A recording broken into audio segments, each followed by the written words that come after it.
We've got breaking news out of the NFL. The Panthers will be starting Bryce Young on Sunday against the Broncos. Young takes over for Andy Dalton, who sprained his thumb in a car accident Tuesday near downtown Charlotte. Young has served as Dalton's backup for the past 5 games after 2 disappointing starts to begin the season. The former #1 overall pick has had a tough start to his career with the Panthers, throwing just 11 touchdowns and 13 picks through 20 games.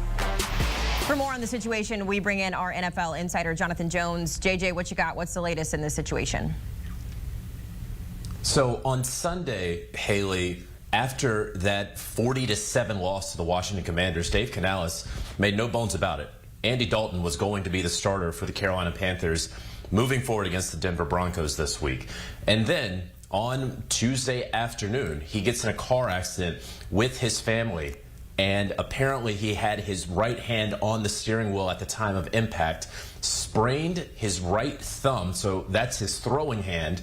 And the Panthers realized last night and then made the call today that he is not going to be healthy enough to start for the team this week. And that is why Carolina is turning back to Bryce Young, the 2023 first overall pick, the player that they benched after 2 weeks of this season, the player that Dave Canales was brought in as head coach to fix, to correct, that the Panthers ultimately determined just 2 games into a 17-game season that they needed to turn to the veteran Andy Dalton. But through my reporting and sources, I had been told many times over that just because they benched Bryce Young didn't mean that they wouldn't eventually turn back to Bryce Young. But unfortunately for Andy Dalton, unfortunately because no one wants to take over because of any sort of injury, they turned to Bryce Young this week against a very, very feisty Denver Broncos defense. I want to go back to something you said at the beginning of that, JJ, is that it was just the Panthers were expecting to have Andy Dalton being the starter. That's something that Canales has said. And then, of course, we had the situation unfold with the car accident here. Hypothetically, if Bryce Young goes out and plays a really good football game against this Broncos team, does that make the decision going forward a little bit more difficult, or do you think they're still sticking with Andy Dalton? That's a great question. And right now, based off of what the Panthers know about Andy Dalton's thumb, they're taking it day by day. They are hoping that he is going to be healthy enough to be the backup. This is not an injured reserve situation, so let's be clear about that. The hope is right now that Andy Dalton could be healthy enough to play and start if he needs to in the following week. Okay, now that we have said that, to your hypothetical, a very fair one, about if Bryce Young plays lights out against Vance Joseph's defense Sunday against the Denver Broncos in Mile High on CBS, could he potentially earn back the starting role? I find that hard to believe right now. I mean, he'd really have to play one hell of a game for that to take place. Everything and the senses that I get out of there, as strong as Dave Canales said on Sunday night after the team mustered 7 points against the Washington Commanders, and it was 7 garbage time points that Andy Dalton and that offense mustered against Washington Commanders, that he made no bones about it. Dalton was going to be the starter this week. Not even a hesitation in his voice Sunday evening. So because of all of those things, short of a perfect passer rating from Bryce Young, I don't know that a great performance against Denver, hypothetically, could earn him back the job for the following week. So then take us inside of the mind of Bryce right now, right? Because he's been sitting for 5 weeks watching from the sidelines. I know that when Andy got that first win in week 3, Bryce was the first person there championing him on. But this is kind of a weird situation we're in. A former #1 overall pick getting the starting job back. You know, just take us inside what he's been dealing with over the last 5 weeks.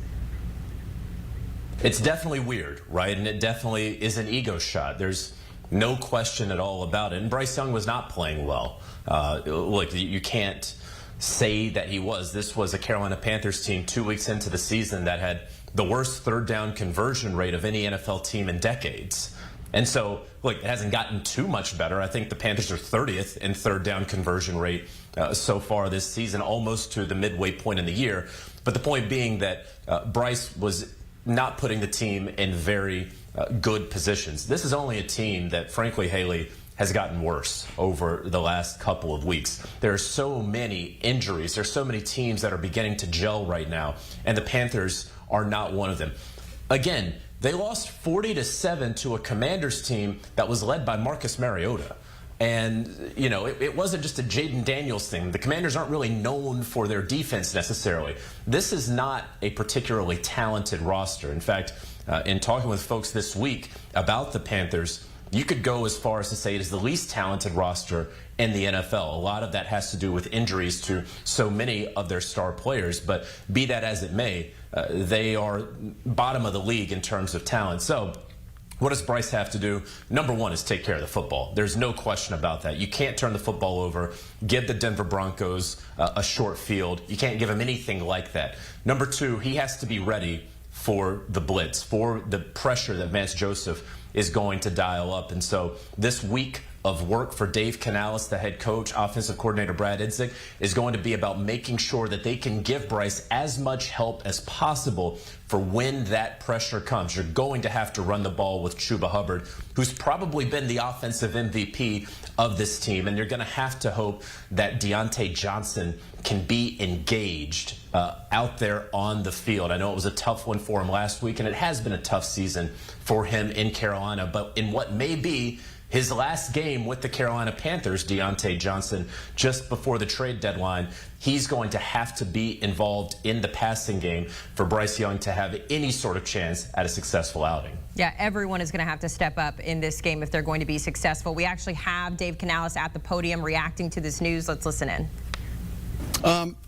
Honestly, I've been excited, about Bryce getting his opportunity because he's worked so hard and he's been engaged this whole time. And so for me, it was like, I see the challenge. I know the challenge of this for Andy, and for a group that we're trying to continue to build chemistry and cohesiveness. But at the same time, again, like all the other guys we talk about who have to step up and go, like these are beautiful opportunities for people to come in and to pursue their dreams and to play football. All right, JJ, now that we've heard from the head coach there, how does your perception change on this situation, if at all? Yeah, Dave Canales, he understands, and I think he's trying to make very clear to everyone that it should be Andy Dalton there, if not for this car accident. But he is talking up Bryce. He is crediting Bryce on how engaged he has been over the past month and a half.